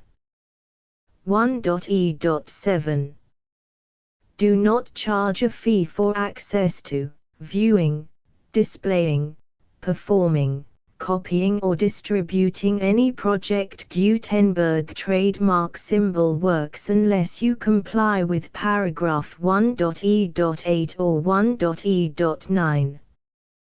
1.e.8. You may charge a reasonable fee for copies of or providing access to or distributing Project Gutenberg trademark symbol electronic works provided that you pay a royalty fee of 20% of the gross profits you derive from the use of Project Gutenberg trademark symbol works calculated using the method you already use to calculate your applicable taxes. The fee is owed to the owner of the Project Gutenberg trademark symbol trademark, but he has agreed to donate royalties under this paragraph to the Project Gutenberg Literary Archive Foundation. Royalty payments must be paid within 60 days following each date on which you prepare, or are legally required to prepare, your periodic tax returns. Royalty payments should be clearly marked as such and sent to the Project Gutenberg Literary Archive Foundation at the address specified in Section 4, Information about donations to the Project Gutenberg Literary Archive Foundation. You provide a full refund of any money paid by a user who notifies you in writing, or by email, within 30 days of receipt that he does not agree to the terms of the full Project Gutenberg trademark symbol license. You must require such a user to return or destroy all copies of the works possessed in a physical medium and discontinue all use of and all access to other copies of Project Gutenberg trademark symbol works.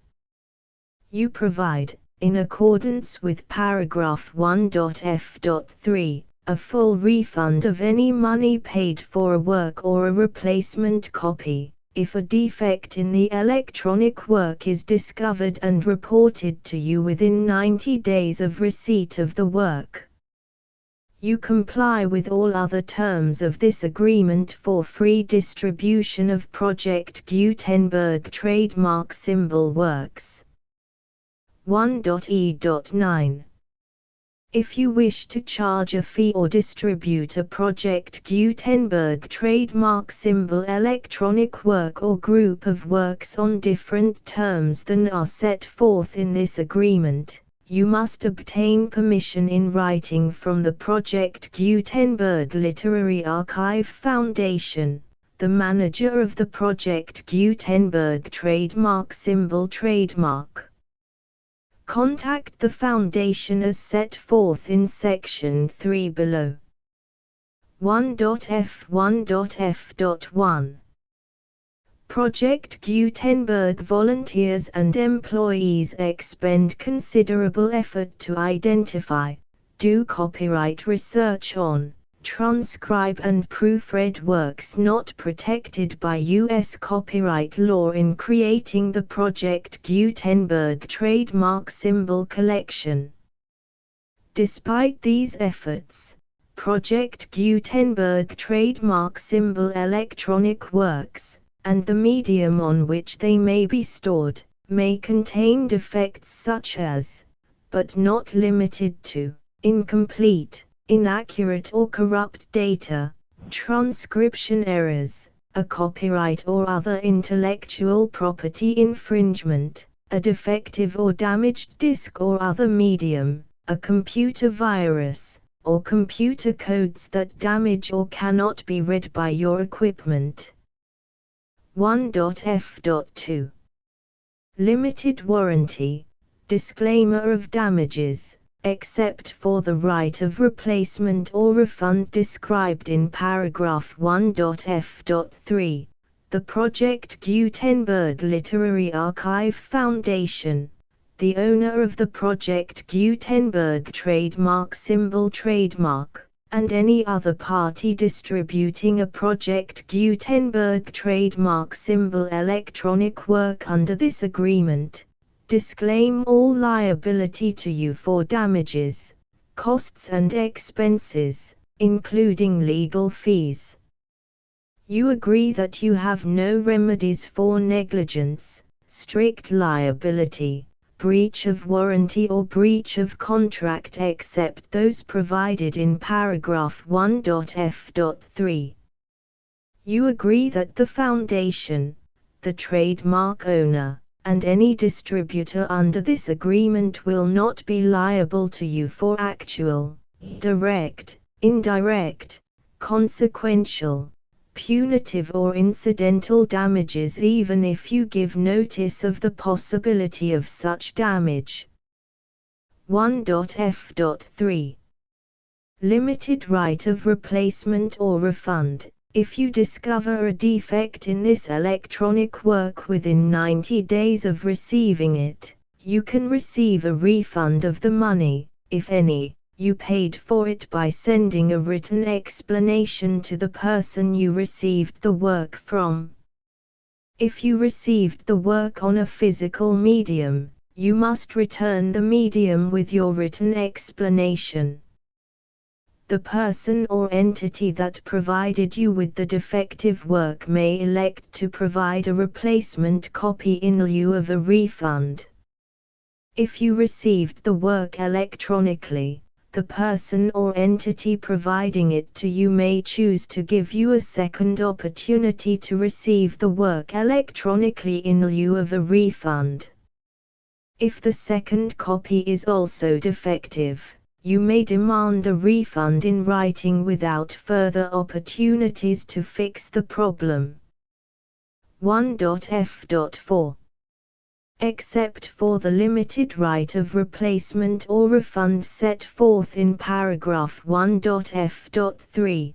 This work is provided to you as is, with no other warranties of any kind, express or implied, including but not limited to warranties of merchantability or fitness for any purpose. 1.f.5. Some states do not allow disclaimers of certain implied warranties or the exclusion or limitation of certain types of damages. If any disclaimer or limitation set forth in this agreement violates the law of the state applicable to this agreement, the agreement shall be interpreted to make the maximum disclaimer or limitation permitted by the applicable state law. The invalidity or unenforceability of any provision of this agreement shall not void the remaining provisions. 1.f.6. Indemnity. You agree to indemnify and hold the foundation, the trademark owner, any agent or employee of the foundation, anyone providing copies of Project Gutenberg trademark symbol electronic works in accordance with this agreement, and any volunteers associated with the production, promotion and distribution of Project Gutenberg trademark symbol electronic works, harmless from all liability, costs and expenses, including legal fees, that arise directly or indirectly from any of the following which you do or cause to occur. A. Distribution of this or any Project Gutenberg trademark symbol work. B. Alteration, modification, or additions or deletions to any Project Gutenberg trademark symbol work, and C. Any defect you cause. Section 2. Information about the mission of Project Gutenberg trademark symbol. Project Gutenberg trademark symbol is synonymous with the free distribution of electronic works in formats readable by the widest variety of computers, including obsolete, old, middle-aged and new computers. It exists because of the efforts of hundreds of volunteers and donations from people in all walks of life. Volunteers and financial support to provide volunteers with the assistance they need are critical to reaching Project Gutenberg trademark symbol's goals and ensuring that the Project Gutenberg trademark symbol collection will remain freely available for generations to come. In 2001, the Project Gutenberg Literary Archive Foundation was created to provide a secure and permanent future for Project Gutenberg trademark symbol and future generations. To learn more about the Project Gutenberg Literary Archive Foundation and how your efforts and donations can help, see sections 3 and 4 and the Foundation information page at www.gutenberg.org. Section 3. Information about the Project Gutenberg Literary Archive Foundation. The Project Gutenberg Literary Archive Foundation is a non-profit 501(c)(3) educational corporation organized under the laws of the state of Mississippi and granted tax-exempt status by the Internal Revenue Service. The Foundation's IN or Federal Tax Identification Number is 64-6221541. Contributions to the Project Gutenberg Literary Archive Foundation are tax-deductible to the full extent permitted by U.S. federal laws and your state's laws. The Foundation's business office is located at 809 North 1500 West, Salt Lake City, UT 84116, 801, 596, 1887. Email contact links and up-to-date contact information can be found at the Foundation's website and official page at www.gutenberg.org/contact section 4. Information about donations to the Project Gutenberg Literary Archive Foundation. Project Gutenberg trademark symbol depends upon and cannot survive without widespread public support and donations to carry out its mission of increasing the number of public domain and licensed works that can be freely distributed in machine-readable form accessible by the widest array of equipment including outdated equipment. Many small donations, $1 to $5,000, are particularly important to maintaining tax-exempt status with the IRS. The Foundation is committed to complying with the laws regulating charities and charitable donations in all 50 states of the United States. Compliance requirements are not uniform and it takes a considerable effort, much paperwork and many fees to meet and keep up with these requirements. We do not solicit donations in locations where we have not received written confirmation of compliance. To send donations or determine the status of compliance for any particular state, visit www.gutenberg.org/donate. While we cannot and do not solicit contributions from states where we have not met the solicitation requirements, we know of no prohibition against accepting unsolicited donations from donors in such states who approach us with offers to donate. International donations are gratefully accepted, but we cannot make any statements concerning tax treatment of donations received from outside the United States. U.S. laws alone swamp our small staff. Please check the Project Gutenberg web pages for current donation methods and addresses.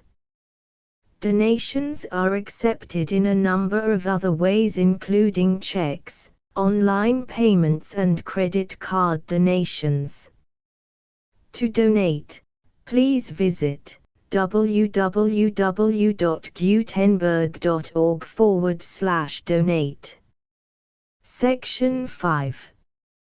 General information about Project Gutenberg trademark symbol electronic works. Professor Michael S. Hart was the originator of the Project Gutenberg trademark symbol concept of a library of electronic works that could be freely shared with anyone. For 40 years, he produced and distributed Project Gutenberg trademark symbol ebooks with only a loose network of volunteer support. Project Gutenberg trademark symbol ebooks are often created from several printed editions, all of which are confirmed as not protected by copyright in the US unless a copyright notice is included. Thus, we do not necessarily keep ebooks in compliance with any particular paper edition. Most people start at our website, which has the main PG search facility, www.gutenberg.org. This website includes information about Project Gutenberg trademark symbol, including how to make donations to the Project Gutenberg Literary Archive Foundation, how to help produce our new ebooks, and how to subscribe to our email newsletter to hear about new ebooks. Back. The Mirror of Literature, Amusement, and Instruction. Hospital of St. Thomas, Canterbury. The lecturer. Minor affections of the brain. Hydrophobia. Effects of kindness on the sick. Diet. The months The Harvest Home. Armorial bearings at Croydon Palace. To the editor of the Mirror. Death of Mr. Canning. Miscellanies. Blackbeard. Islands produced by insects. To my brother, on his leaving England. Retrospective gleanings. Orders for household servants in 1566. The novelist. No CVII. The Wood King. Spirit of the Public Journals. Drafts on LA Fit. Cook. Dicky Soot. The Selector, and Literary Notices of New Works. American Traveling. Kangaroo Waggery. A Magnificent Waterfall. Setting in of an Indian Monsoon. Grace of Carriage. The Cavalry School of St. Germain's. Center of Gravity, in reference to seasickness. Fine Arts. The British Institution. Arts and Sciences. Musical composition. Noisy fish. Geology. The Gatherer. A puzzle for the curious. The Romance of War. The full Project Gutenberg license, PG 98, PG 99, PG 100, PG 101, PG 102, PG 103, PG 104, PG 105, PG 106, PG 107, PG 108, PG 109, PG 110, PG 111, PG 112.